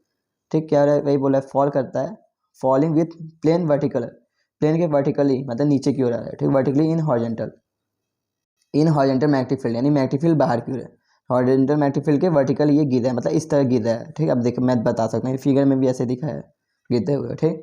हॉरिजॉन्टल ऐसे गिर रहा है, जिसकी मैग्नेटिक फील्ड बोला है B, horizontal magnetic field B as shown in figure, जैसा कि फिगर में दिखाया, ऐसा गिरता हुआ भी आपको दिखा रहा है, ठीक। अब क्या हो रहा है, जब potential difference develop across the ring when its speed V, ठीक। तो पोटेंशियल डिफरेंस क्या होगा इस रिंग के अबाउट, ओके। ये पूछा है जब इसका स्पीड जो है वी है, जो वी स्पीड से नीचे की ओर गिर रहा है, ठीक। और यहाँ पे डायरेक्शन भी हमसे पूछा, सब हमको देखना पड़ेगा क्या क्या है। तो हमें सामने आपको बताया कि हमेशा डिस्प्लेसमेंट लेंथ देते हैं, तो ई क्या होता है, बी वी एल होता है, ठीक। तो इसका डिस्प्लेसमेंट लेंथ क्या हो जाएगी, ये पूरा हो जाएगा डिस्प्लेसमेंट लेंथ, ठीक। ये आर है तो कितना हो जाएगा, 2r हो जाएगा, ओके। तो ये पूरा पोटेंशियल क्या हो जाएगा, पोटेंशियल डिफरेंस इसके क्रॉस क्या आ जाएगा, ई वी वी है, ठीक। यहाँ एल की वैल्यू क्या आ जाएगी, 2r हो जाएगी, ठीक। तो यहाँ 2r बी भी लिख सकते हैं, इसमें भी है, केवल इसी में है ही आंसर यही होगा, लेकिन हमको और भी पूछ रहा है, डायरेक्शन भी पूछा है, ठीक। मतलब कि कहाँ का पोटेंशियल ज़्यादा है ये भी पूछ रहा है, ये भी हमसे पूछ रहा है, तो इसको भी बताना होगा। तो आपका ये तो आ गया आंसर कि 2r भी हो जाएगा, ठीक। तो हमेशा डिस्प्लेसमेंट लेंथ लेते हैं, ये इंपॉर्टेंट है। अब बात करते हैं डायरेक्शन, डायरेक्शन कैसे देखेंगे, तो डायरेक्शन कैसे देखेंगे, वी क्रॉस वी से, ठीक। क्योंकि आपका नेट फॉर्मूला यही होता है, इसलिए मैंने आपको यही वाला याद कराया था आपको। तो ये क्या था, V cross V dot L, तो ये आपको डायरेक्शन बताएगा, ठीक। तो वी और क्रॉस वी का डायरेक्शन ही हमें क्या बताएगा, इसका डायरेक्शन बताएगा नेट। तो ये वी क्रॉस वी करते हैं, तो सबसे पहले वी आपको रखना होगा, तो वी को क्या करते हैं, हम थंब को रखते हैं, वी के लिए हम क्या करते हैं, अपने थंब को ले जाते हैं, तो जहाँ वी का डायरेक्शन उसको अपना थंब को ले जाइए, मैग्नेटिक फील्ड के डायरेक्शन में आपको अपने फिंगर को रखना होगा, ओके। तो मतलब वी क्रॉस वी ऐसे करते हैं, और ये जो आपका पाम होता है ये आपको ये जो पाम है ये EMF का डायरेक्शन देगा। तो क्रॉस वर्क ऐसे नहीं करते हैं, जो ये दोनों क्या होंगे, ये जो ये पाम है आपका रिजल्टेंट देता है, और ये वेक्टर ए इधर होता है, वेक्टर बी फिंगर होता है, ओके। तो वेक्टर ए क्या है, थंब है, वेक्टर ए क्या है, वी है, वेलोसिटी इधर है, नीचे की ओर गिर रहा है, वेलोसिटी ये इधर है, ठीक। और हमारा ये जो फिंगर कहाँ जाएगा, मैग्नेटिक फील्ड का अंदर है, तो फिंगर इधर, मैग्नेटिक फील्ड अंदर, यानी डायरेक्शन क्या होगा, इधर की ओर। मैं दिखा नहीं सकता विजुअलिटीज़, तो देखिए ये इधर है, फिंगर इधर है, ठीक। और मैग्नेटिक फील्ड अंदर है, अंदर मैं दिखा नहीं सकता, यानी इधर की ओर आएगा, यानी जो आर ही पॉजिटिव आएगा, ओके। तो आर के बाद पोटेंशियल ज़्यादा होगा, क्योंकि EMF का डायरेक्शन कहाँ है, इसके ओर आ रहा है, ठीक। यानी आर का पोटेंशियल ज़्यादा है, ओके। यहाँ से आप देख ही सकते हैं मैग्नेटिक फील्ड इधर है, मैं आपको दिखा नहीं सकता घूम, देखिए अंगूठा इधर आएगा आपका, इधर मैग्नेटिक फील्ड इधर आपका इधर की ओर आएगा, ठीक है। आप अपना हाथ करके देख सकते हैं, ठीक। तो आंसर कौन सा होगा, आर इज हाई पोटेंशियल, तो आर की पोटेंशियल ज़्यादा है, आंसर डी होगा, ओके। देखिए ये भी नीट का ही क्वेश्चन है, क्या है, if a resistance is 3 ohm, force need to move the rod at indicate with constant speed of 2 metre पर सेकेंड इज। अब बी की वैल्यू दिया है कितना, 0.5 टेस्ला, ठीक। तो हमको एक रेजिस्टेंस दे दिया जिसका 3 ओम रेजिस्टेंस है, ठीक। उसमें हमको फोर्स की वैल्यू पूछ रहा है, फोर्स क्या होगा वही हमसे पूछ रहा है, और हमको स्पीड दे दिया कितने से मूव कर रहा है, 2 मीटर पर सेकेंड से मूव कर रहा है, और मैग्नेटिक फील्ड की वैल्यू दे दिया है 0.15 टेस्ला है, ठीक। अब अभी हमने आपको बताया था मैग्नेटिक फील्ड क्या, मैग्नेटिक फोर्स क्या होता है, किसी जब वायर मूव करता है तो एब्रा क्या होता है, बी स्क्वायर एल स्क्वायर भी बाई आर होता है, ओके। जहाँ बी क्या मैग्नेटिक फील्ड है, एल क्या है इसका लेंथ है वायर का, बी क्या इसकी वेलोसिटी, आर क्या है रेजिस्टेंस है, ओके।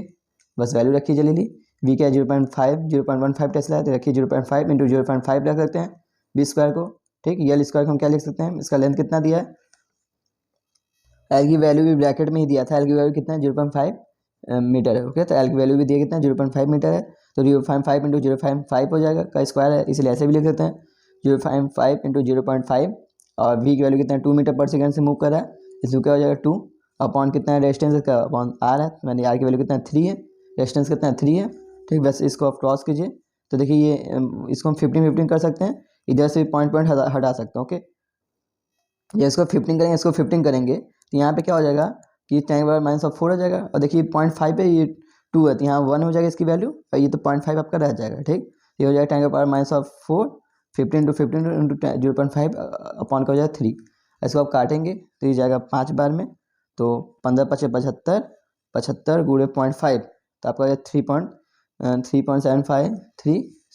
10⁻³ न्यूटन आएगा। स्टॉप करके आप एक बार कर लीजिएगा। ओके, आंसर क्या होगा ए। इसको स्टॉप करके कीजिएगा तो ही आगे बढ़िएगा। हर क्वेश्चन को आप स्टॉप करके किया कीजिए। ओके, देन नीड 2019 क्वेश्चन है, क्या है, एक cycle wheel of radius 0.5 metre, उसका रेडियस दे दिया एक साइकिल व्हील का, एक साइकिल व्हील है जिसका radius 0.5 metre, is rotating a constant angular velocity 10 radian per second. तो रोटेट करता है कांस्टेंट एंगुलर वेलोसिटी से, रोटेट करता है इन यूनिफॉर्म एक्टिव फील्ड जिसका वैल्यू कितना है 0.1 टेस्ला है, which is perpendicular to plane of the wheel, जो क्या परपेंडिकुलर है प्लेन ऑफ व्हील, यानी मैग्नेटिक फील्ड का अंदर की ओर है। ठीक, एक व्हील है, ठीक, जिसका रेडियस हमको दे दिया है। ओके, अब क्या EMF generate between the centre and of the rim, centre of rim के कितना ईएमएफ जनरेट होगा, ये हमसे पूछ रहा है। ओके, तो ये क्या है, ये इससे रोटेट करा है, ये व्हील इससे रोटेट करा ओमेगा से, सब कुछ दे दिया है। तो यहाँ पे हमको ईएमएफ की वैल्यू पूछा है, तो इंड्यूस ईएमएफ क्या था, ई बराबर B² ω² B² B ω L² 2 होता है। इंड्यूस ईएमएफ क्या था, B ω L² 2 होता है। ओके, V की वैल्यू हम क्या रखेंगे 0.1 रखेंगे, ओमेगा की वैल्यू क्या रखेंगे 0. कहाँ है 10 रेडियन है तो 10 हो जाएगा, अपॉन रेडियस कितना है 0.5, यानी 0.5 × 0.5 हो जाएगा। यहाँ सर्किल है इसे यहाँ पे रेडियस रखेंगे। ठीक, सर्किल है तो यानी क्या यहाँ 0.5 × 0.5 अपॉन 2 हो जाएगा। यहाँ से अभी इसको काटेंगे, ठीक, तो ये हो जाएगा 5, यानी 5 5 5 यानी 125.1 यानी 0.0125 आएगा। ओके, आंसर कौन सा होगा हमारा, सी। ठीक, आइए तो बात करते हैं सेल्फ इंडक्शन। तो सेल्फ इंडक्शन क्या होता है, जब क्या होता है कि नाम है सेल्फ से मतलब खुद में इंडक्शन आ जाना है। ठीक, तो खुद में इंडक्शन कब होगा, जब क्या किसी कॉइल है उसमें करंट फ्लो हो रहा है, तो इसी के कॉइल में, सेम कॉइल में क्या होता है इंड्यूस करंट जनरेट होने लगे, उसे ही कहते हैं सेल्फ इंडक्शन। ठीक, जब इसी कॉइल में क्या हो करंट वैल्यू चेंज हो रही है, यानी जब इसी कॉइल में मैग्नेटिक फ्लक्स की वैल्यू चेंज होगी। ठीक, मैग्नेटिक फ्लक्स की वैल्यू चेंज होने से इसमें क्या हो जाएगा इंड्यूस करंट आ जाएगा सेम कॉइल में। ठीक, जब उसी सेम कॉइल में इंड्यूस करंट आ जाए उसे कहते हैं सेल्फ इंडक्शन। तो यही बोलता है changing current in a circuit, जब क्या चेंज हो current in a circuit, induce and induce EMF in same circuit is called induce self induction. ठीक, तो चेंज होगा करंट जब किसी सर्किट में क्या करंट या फ्लक्स क्या चेंज हो किसी सर्किट में, तो उसे सेम सर्किट में क्या इंड्यूस ईएमएफ या इंड्यूस करंट आ जाए उसे सेम सर्किट में, उसे क्या कहते हैं सेल्फ इंडक्शन करते हैं। ठीक, इसको वैसे भी कर सकते हैं, जब इसमें क्या मैग्नेटिक फ्लक्स की वैल्यू चेंज होगी, इस करंट के चेंज होने से मैग्नेटिक फ्लक्स की वैल्यू चेंज आएगी, मैग्नेटिक फ्लक्स क्या होगा इंड्यूस करंट के बराबर आएगा। तो मैग्नेटिक फ्लक्स क्या होगा, फ्लक्स जो होगा मैग्नेटिक फ्लक्स क्या होगा इंड्यूस करंट के बराबर होगा। तो यानी 5 बराबर यहाँ पे प्रोपोर्शनल को हटाएंगे तो क्या होगा L × I आ जाएगा। तो मैग्नेटिक फ्लक्स बराबर क्या हो जाएगा L × I। ठीक, तो यहाँ पे L क्या है कोएफिशिएंट ऑफ सेल्फ इंडक्शन है, जहाँ L क्या है कोएफिशिएंट ऑफ सेल्फ इंडक्शन है। याद कीजिए मैग्नेटिक यहाँ फाई क्या है मैग्नेटिक फ्लक्स है, L क्या है कोएफिशिएंट ऑफ सेल्फ इंडक्शन है, I क्या है इसमें करंट जो है इस कॉइल में। ओके, तो मैग्नेटिक फ्लक्स की वैल्यू क्या होगी फ्लक्स बराबर L × I, ना सिंपल सा याद कीजिए। अब बात करते हैं, आपने ये पढ़ा होगा अभी E/-dφ/dt आपने पढ़ा है। ठीक, तो आपको इंड्यूस ईएमएफ निकालना होगा, तो बस यहाँ पे फ्लक्स की वैल्यू रख दीजिए इस चीज़ में। ठीक, तो इंड्यूस ईएमएफ क्या हो जाएगा L/dI/dt हो जाएगा। ओके, तो ये वाला भी आप याद कीजिए इंपॉर्टेंट है, तो E/-dI/dt भी आ जाएगा। ठीक, तो ये याद कीजिए फ्लक्स 5 क्या होता है L × I और E क्या होता है -L/dI/dt, जहाँ L क्या है कोएफिशिएंट ऑफ सेल्फ इंडक्शन है, I क्या जिसमें करंट चेंज हो रहा है, और dI/dt मतलब जितने टाइम में करंट चेंज हो रहा है वो बता रहा है। ओके, तो फिर से याद कीजिए फ्लक्स जो है 5 क्या होता है L × I E/-L/dI/dt। ओके, दोनों याद कीजिए। बात करते हैं इसका यूनिट क्या होता है, कोएफिशिएंट ऑफ सेल्फ इंडक्शन का यूनिट क्या है, वेबर/एम्पियर भी बोल सकते हैं, यहाँ से देख सकते हैं वेबर/एम्पियर, या इसको बोल सकते हैं हेनरी भी बोलते हैं। तो इसका यूनिट क्या है वेबर/एम्पियर या हेनरी। नीट 1990 क्वेश्चन है, क्या है the current in a self inductor, के करंट क्या है किसी सेल्फ इंडक्टर में क्या है L बराबर 40 मिली हेनरी है, is to be increase uniformly 1 ampere to 11 ampere. यहाँ करंट की वैल्यू क्या हो रही है चेंज इंक्रीज हो रही है। ठीक, 1 एम्पियर से 11 ampere in 4 millisecond, 4 millisecond सबकी वैल्यू दे दिया हमें सब कुछ। ठीक, एल की वैल्यू भी दिया है, करंट क्या है चेंज बता रहे वो भी इन 4 मिली सेकेंड भी दे दिया है। ठीक, टाइम भी दे दिया है। EMF induce in the inductor during process, EMF क्या वही पूछा है, ये क्या होता है -L/dI/dt। ठीक, ओके, तो हमें आपसे भी माइनस रखना नहीं होता है, क्योंकि हमेशा क्या होता है माइनस खत्म ही हो जाता है, ऑलरेडी मैंने बताया था EMF की वैल्यू हमेशा पॉजिटिव में ही आएगी कि। तो E क्या हो जाएगा L की वैल्यू कितना है 40 मिली, तो 40 × 10⁻³ लिख सकते हैं, डी आई की वैल्यू कितना है, 1 से 11 हो गया, ठीक। तो यानी क्या लिख सकते हैं, 11 - 1 लिख सकते हैं इसको, यानी इसको सी से 10 लिख सकते हैं, ठीक। 10 अपॉन क्या है, कितना टाइम कितना है, 4 मिली सेकेंड, यानी 4 इंटू 10⁻³ लिख सकते हैं, 4 मिली सेकेंड है। 10⁻³ से 10⁻³ खत्म गया, ये हो गया ऊपर 400 अपॉन 4, यानी कितना आ जाएगा 100 वोल्ट। इंटू सी एम कितना आ जाएगा 100 वोल्ट। आंसर कौन सा होगा, फर्स्ट ऑप्शन होगा 100 वोल्ट। ओके, देखिए आपके नीट का एक क्वेश्चन है, 2015 क्वेश्चन है, क्या है, the current I in a coil vary with times T shown in figure. तो करंट आई क्या है, वेरी कर रहा है टाइम के साथ, जैसा कि फिगर में आपको दिखाया गया, ऐसे वेरी कर रहा है, पहले बढ़ा फिर कांस्टेंट हो गया फिर घटा। Okay, the variation of induce EMF with time would be.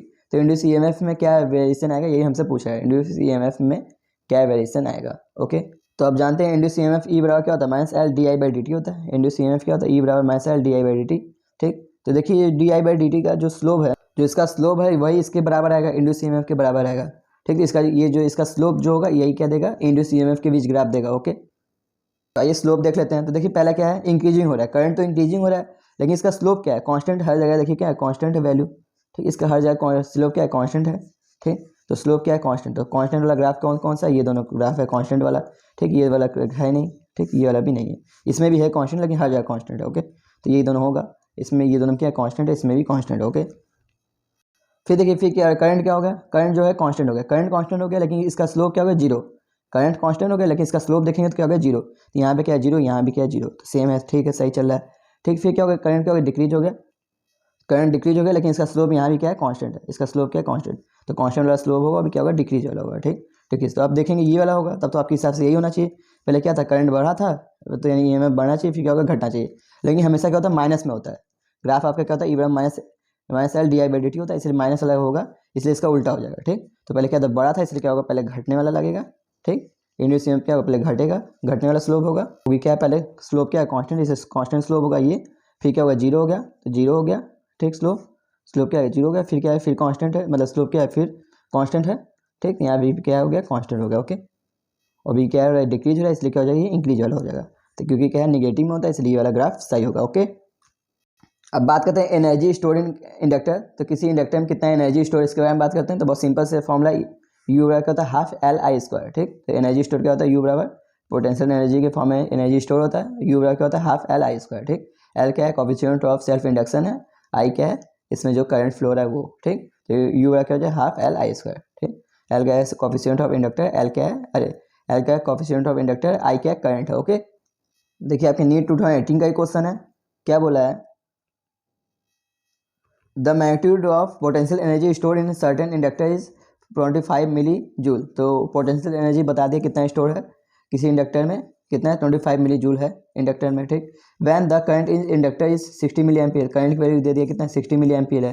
Then the inductor is the inductance of the inductance is, क्या बोला है, द इंडक्टर ऑफ इंडक्टेंस क्या होगा, ये हमसे पूछा है। तो पोटेंशियल एनर्जी क्या होता है, यू हाफ L/I² होता है, ठीक।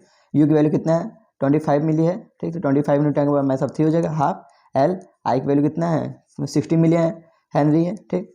60 मिली एम्पियर, सॉरी। तो 60 इंटू 10⁻³ का स्क्वायर हो जाएगा। ओके, करंट की वैल्यू क्या है, 60 मिली एम्पियर है, इसलिए 60 इंटू 10⁻³ का स्क्वायर हो जाएगा, आई का स्क्वायर, ठीक। बस यहाँ पे इसको सॉल्व कीजिए, तो यहाँ ये हो जाएगा 2 का इसमें मल्टीप्लाई कर देंगे, क्या हो जाएगा, 15 इंटू 10⁻³ हो जाएगा, और ये क्या हो जाएगा, 36 इंटू ये क्या है, 60, इसलिए एक पॉइंट हटा देंगे, 2 जीरो यहाँ पे आएगा, उसको हटा देंगे, यानी इसको ऐसे लिख सकते हैं, 36 इंटू 10⁻⁴ लिख सकते हैं। ओके, अब वैसे इसको डिवाइड कीजिए, एल बराबर क्या हो जाएगा, 50 अपॉन 10⁻³ अपॉन 36 इंटू 10⁻⁴, ठीक। ये ऊपर खत्म हो जाएगा, यानी ऊपर आएगा 500, ठीक। एक जीरो ऊपर चला जाएगा, तो ये ऊपर जाएगा 500, नीचे होगा 36, इसको डिवाइड करेंगे तो लगभग आएगा 13.88 हेनरी आएगा। ओके, तो आंसर क्या होगा, डी। इजी क्वेश्चन ऐसे ही। अब बात करते हैं self inductance in of a coil. तो सेल्फ इंडक्टेंस क्या होगा किसी कॉइल में, आप जानते हैं किसी कॉइल के लिए फॉर्मूला आप जानते हैं, मैग्नेटिक फील्ड। तो आपको कुछ नहीं करना है, आपको फ्लक्स की वैल्यू पता है, 5 क्या होता है, L/I होता है, ठीक। अब इसको फ्लक्स को हम क्या लिख सकते हैं, 5 बराबर N/B.A भी लिख सकते हैं, यदि N नंबर ऑफ कॉइल है इसमें, ठीक है। यदि इसमें N नंबर ऑफ कॉइल है तो मैग्नेटिक फ्लक्स को क्या लिख सकते हैं, N/B/A भी लिख सकते हैं। ओके, तो N/B.A बराबर क्या हो जाएगा, L/I हो जाएगा, ठीक। अभी ये कॉइल के लिए आपको पता होगा मैग्नेटिक फील्ड की वैल्यू क्या होती है, बी बराबर क्या होती है, μ0/2 म्यू0I/2 r होती है, ठीक। ये होती है, यहाँ वैल्यू रख दीजिए। अभी इसमें N नंबर कॉइल, इससे N और मल्टीप्लाई हो जाएगा, तो मैग्नेटिक फील्ड की वैल्यू रख देंगे। तो एक एन पहले था, बाद में मैग्नेटिक फील्ड की वैल्यू कितना हो जाएगी, mu not an I upon 2r हो जाएगी। और एरिया की वैल्यू भी आप चाहे तो रख सकते हैं, पाई आर स्क्वायर हो जाएगी इंटू एन इंटू क्या इक्वल क्या हो जाएगी, एल इंटू आई हो जाएगी इक्वल आई से आई आपका खत्म हो जाएगा। ठीक, तो एल की वैल्यू आ जाएगी म्यू नॉट एन स्क्वायर, एक आर से एक आर भी खत्म हो जाएगा, mu not an square pi R upon 2 हो जाएगा। ओके, अब चाहें तो इसको याद कर सकते हैं। ठीक, नहीं याद हो तो आप वहाँ पे निकाल भी सकते हैं। ओके, तो बहुत ज़्यादा कठिन है नहीं। ठीक, तो आप चाहें तो आप इसको याद कर लीजिए, ज़्यादा अच्छा होगा, वहाँ पे निकालने की जरूरत नहीं पड़ेगी। यदि आप नहीं याद कर पाते हो तो सिंपल सा अब इसमें 5 एल इंटू आई होता है, बस यहाँ पे एन बी डॉट ए रखना है आपको। ओके, बस इसमें इंपॉर्टेंट ये है कि जो आपका यदि इसमें एन नंबर ऑफ कॉइल है, ठीक, यदि एन नंबर ऑफ कॉइल है तो आपकी इंडक्टर की वैल्यू जो आएगी एन स्क्वायर के प्रोपोर्शनल आएगी। ठीक, तो ये इंपॉर्टेंट है इसमें ज़्यादा। तो यदि एन नंबर ऑफ कॉइल है तो एन स्क्वायर हो जाएगा। ओके, क्योंकि एक तो मैग्नेटिक फील्ड का आ जाएगा एन, एक तो एन क्या हो जाएगा, इस मैग्नेटिक फ्लक्स के कारण आएगा। ओके, तो जो इंडक्टर की वैल्यू हो जाएगी वो क्या होगी, एन स्क्वायर के प्रोपोर्शनल होगी। ठीक, तो आप चाहें तो इसको याद कर लीजिए, L mu not an square pi R upon 2, ये तो याद कर लीजिए। यदि याद हो जाए तो अच्छी बात है, ना याद हो तो आप इससे निकाल लीजिएगा, लेकिन यहाँ पे याद रखिएगा कि जो इंडक्टर है वो एन स्क्वायर के, जो इंडक्टर क्या है एन स्क्वायर के प्रोपोर्शनल। ओके, अब बात करते हैं इंडक्टेंस ऑफ सोलेनॉइड। तो इंडक्टेंस क्या होगा किसी सोलेनॉइड के लिए, सोलेनॉइड के लिए बात कर लेते हैं। तो आपको पता है एन फाइव बराबर क्या हो जाएगा, एल इंटू आई होता है। अभी हमने देख लिया, यदि एन नंबर ऑफ कॉइल है तो इसको ऐसे भी लिख सकते हैं, एन फाइव बराबर एल इंटू आई एन, और फाइव वैल्यू हम लिख सकते हैं बी ए बराबर क्या लिख सकते हैं, एल इंटू आई लिख सकते हैं। ओके, तो वी की वैल्यू क्या लिख होती है किसी सोलेनॉइड के लिए, mu not small N into I होती है। ठीक, स्मॉल एन को हम क्या लिख सकते हैं, कैपिटल एन बाई एल भी लिख सकते हैं। तो स्मॉल एन को हम कैपिटल एन बाई एल भी लिख सकते हैं। तो बस यहाँ वैल्यू रख दीजिए, तो N into mu not small N I upon capital N, sorry capital N के फॉर्म में लिखना है। तो एन तो होगा ही, mu naught capital N I upon small L हो जाएगा। ओके, इंटू ए हो जाएगा, बराबर क्या हो जाएगा, एल इंटू आई हो जाएगा। ठीक, आई से आई खत्म हो जाएगा, जो आपका आएगा एल बराबर, यहाँ सब देख सकते हैं, mu not an square A by L हो जाएगा। ठीक, तो एल बराबर क्या हो जाएगा, mu not an square A by L. ठीक, तो सिंपल से याद कर लीजिए, बहुत ईजी है ये, तो ज़्यादा कठिन है नहीं। ठीक, यदि इसी को स्मॉल एन के फॉर्म में करना है तो ऊपर नीचे एल से इंटू और मल्टीप्लाई कर देंगे, तो एन का स्क्वायर पर एल का स्क्वायर क्या हो जाएगा, स्मॉल एन का स्क्वायर लिख सकते हैं इसको, इंटू क्या लिख सकते हैं, ए इंटू एल। ठीक, तो एल बराबर क्या हो जाएगा, म्यू नॉट स्मॉल एन का स्क्वायर ए इंटू एल, जहाँ स्मॉल एन क्या है, कैपिटल एन बाई एल है। ओके, ये याद कर लीजिए। ठीक, तो ये चाहे तो याद कर सकते हैं, म्यू नॉट स्मॉल एन का स्क्वायर ए बाई एल होता है। ठीक, ए इंटू एल। ओके, यदि आपको कुछ ना याद हो तो आप सिंपल से याद कर लीजिए, जो एल प्रपोर्शनल होगा स्मॉल एन या कैपिटल एन के प्रपोर्शनल हो सकता है। ठीक, तो ये याद है, इंपॉर्टेंट कर लीजिए। यदि स्मॉल एन के प्रपोर्शनल आप शायद तो लिख सकते हैं, या कैपिटल एल के भी प्रपोर्शनल लिख सकते हैं, कैपिटल एन के प्रपोर्शनल। ठीक, ये दोनों फॉर्म इंपॉर्टेंट याद कीजिए। ओके, आपको याद हो जाए तो ज़्यादा अच्छा है, ये वाला फॉर्म याद कर लीजिए, ये वाला बहुत ईजी है, ये याद कर लीजिए। ठीक, दोनों याद करेंगे तो कंफ्यूज हो जाएंगे, क्योंकि ये वाला याद कर लीजिए ज़्यादा अच्छा होगा, क्योंकि एग्जाम में आपको निकालना नहीं पड़ेगा, लिखना नहीं होगा। ठीक, तो ये 1993 का क्वेश्चन है, क्या if N in number of turn in a coil then the value of self inductor varies. ठीक, तो एन क्या नंबर ऑफ कॉइल है, नंबर ऑफ टर्न है इन कॉइल, तो किसी कॉइल में एन नंबर ऑफ टर्न है। ठीक, तो उसमें सेल्फ इंडक्शन की वैल्यू पूछ रही है। अभी हमने बताया आपको सेल्फ इंडक्शन की वैल्यू क्या होती है, म्यू नॉट, मैं आपको फॉर्मूला भी लिख दूँ, N pi R square upon क्या होती है, 2 होती है। Okay, mu not small N into, इसको एरिया ही बोल सकते हैं, म्यू नॉट, सॉरी एक ही आर है ना, सॉरी मैंने गलती कर दिया। तो mu not an square pi into R by 2, मुझे भी याद नहीं है फॉर्मूला, ये मैं भी निकाल के ही करता हूँ। तो L mu not small n pi R upon 2, तो हमेशा याद कर लीजिए एन के प्रपोर्शनल होता है। ठीक, तो एल इंडक्टर जो होता है एन स्क्वायर के प्रपोर्शनल होता है, ये आपको याद करना है, मैंने बोला था। सीधे सी आंसर होगा, सीधे मार्क आगे बढ़िए। तो देखिए आपके नीट में जब भी क्वेश्चन आता है तो क्या होता है कि ये इस फॉर्म में देता ही नहीं है क्वेश्चन, आपको हमेशा अलग अलग फॉर्म में ही देता है, इसलिए मैं याद करता ही नहीं हूँ।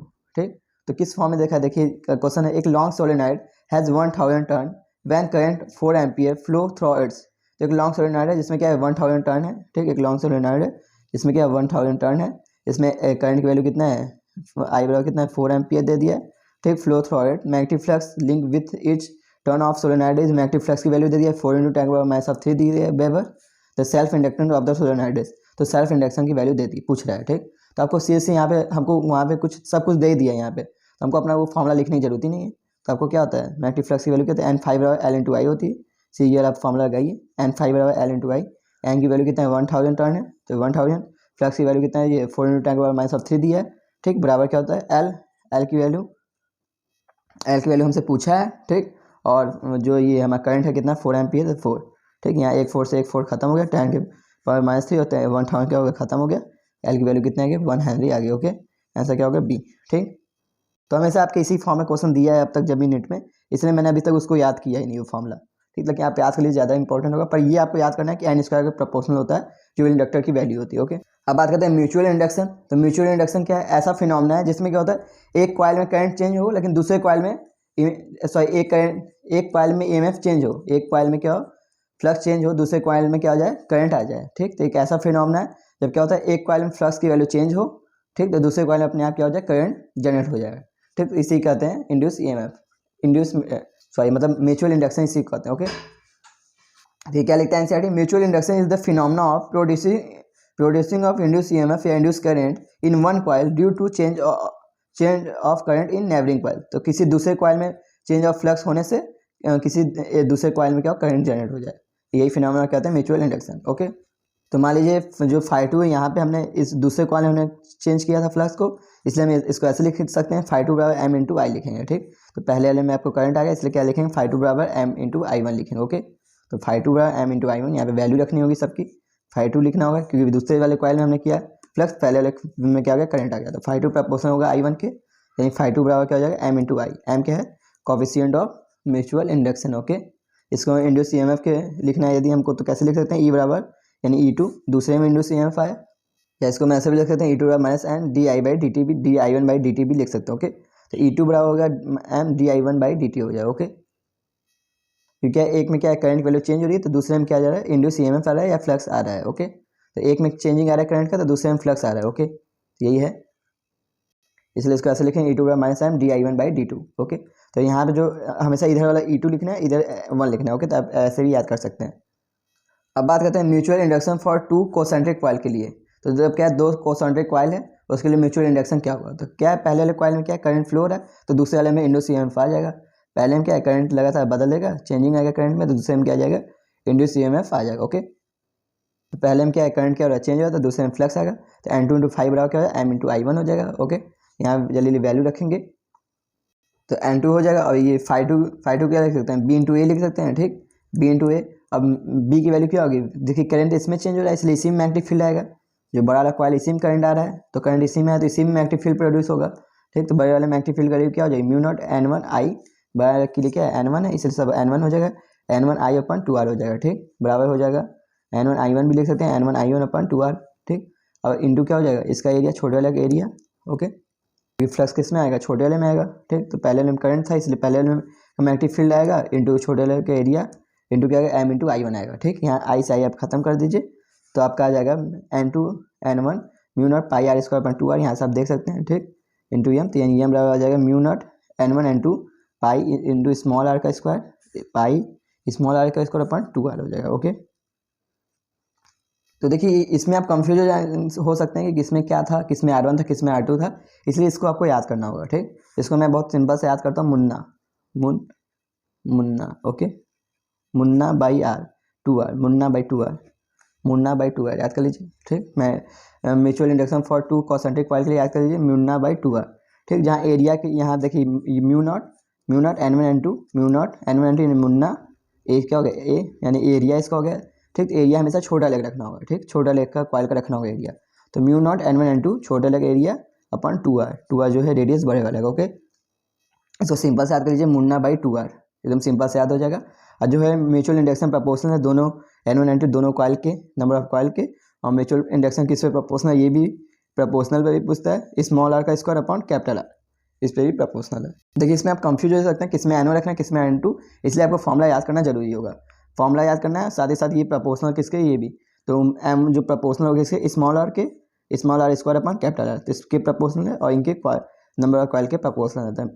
जो म्यूचुअल इंडक्शन है किसके प्रोपोर्शनल है, n1 n2 के प्रोपोर्शनल है, और म्यूचुअल इंडक्शन प्रोपोर्शनल है r square upon small R square upon capital R, तो ये भी इंपॉर्टेंट है, इसको याद कीजिए। स्मॉल आर ऊपर होगा। ठीक, small R square upon capital R, इसको ऐसे भी याद सकते हैं, मुन्ना अपॉन 2r। ठीक, अब बात करते हैं mutual induction for long concentric solenoid है। ठीक, कोसेंट्रिक मैं यहाँ भूल गया हूँ, तो mutual induction for long concentric solenoid है, तो उसके लिए क्या होगा, तो आपके एनसीईआरटी में भी है, तो आप सिंपल से इसको याद कर लीजिए। ठीक, क्योंकि आप हमेशा कंफ्यूज हो जाएंगे कौन n1 कौन n2 है, तो सिंपल से याद कर लीजिए, जो म्यूचुअल इंडक्शन आएगा वो क्या होगा, मुन्ना में म्यू नॉट n1 n2 ए अपॉन यल हो जाएगा। ठीक, मुन्ना बाई यल होगा। ओके, इसमें हमने क्या याद किया था, जो कोसेंट्रिक कॉइल होता है उसमें क्या होता है, मुन्ना अपॉन 2r, मुन्ना अपन 2r हमने याद करा था। ओके ठीक, जहाँ ए हमेशा एरिया क्या रखना है, छोटे वाले का एरिया रखना है। ठीक, तो इसमें भी एरिया क्या रखेंगे, हमेशा छोटे वाले का एरिया रखेंगे। ओके तो बस यहाँ पे क्या हो जाएगा, मुन्ना अपन यल होगा। ठीक, यहाँ जबकि यहाँ पे क्या होता था, कोसेंट्रिक कॉइल के लिए क्या होता है, मुन्ना अपन 2r होता है। ठीक, Munna mu naught n1 n2 पाई r स्क्वायर। ठीक, तो कोसेंट्रिक कॉइल के लिए क्या होता है, mu naught n1 n2 pi r square by 2r होता है। ठीक ठीक, या फिर ऐसे भी मुन्ना अपन 2r। ठीक, इसके लिए क्या बोलेंगे, मुन्ना अपन यल। ठीक, तो mu naught n1 n2 a अपन यल, ये हमेशा एरिया जो होता है छोटा लेकर एरिया रखेंगे। ओके इंपॉर्टेंट है। ठीक, तो अब इसी फॉर्म में याद कीजिए। ठीक, ये वाला फॉर्म मत याद कीजिएगा क्योंकि आप कंफ्यूज हो सकते हैं। ठीक, अब ये एक ही फॉर्म याद कीजिए, वो मुन्ना अपन 2r।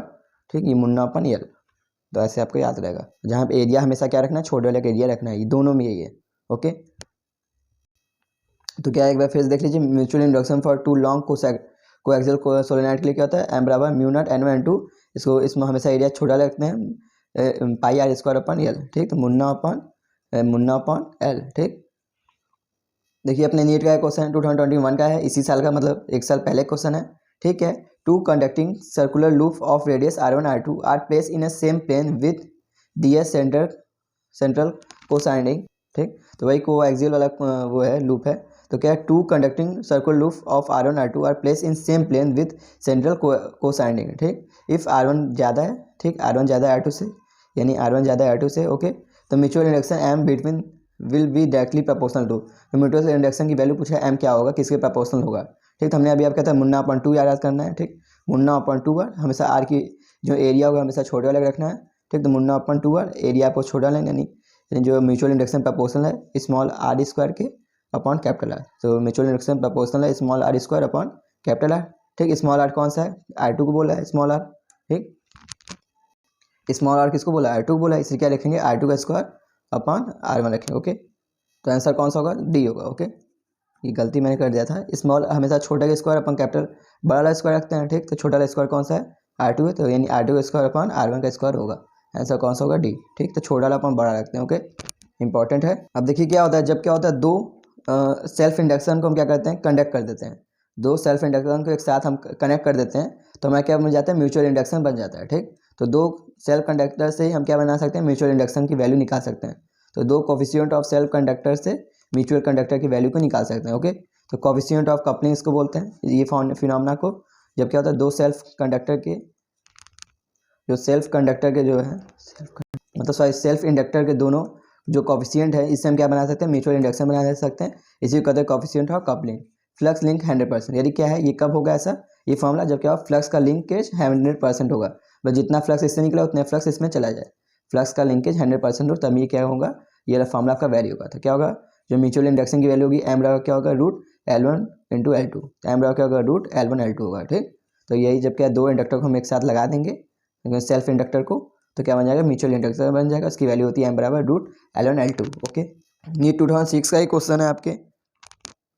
क्या बोला है, two coil of self inductor 2 milli henry and 8 milli henry place at close together. तो दोनों क्या किया है, साथ में हमने लगा दिया है टू सेल्फ इंडक्टर को, एक है 2 मिली हेनरी, एक है 8 milli henry place close together.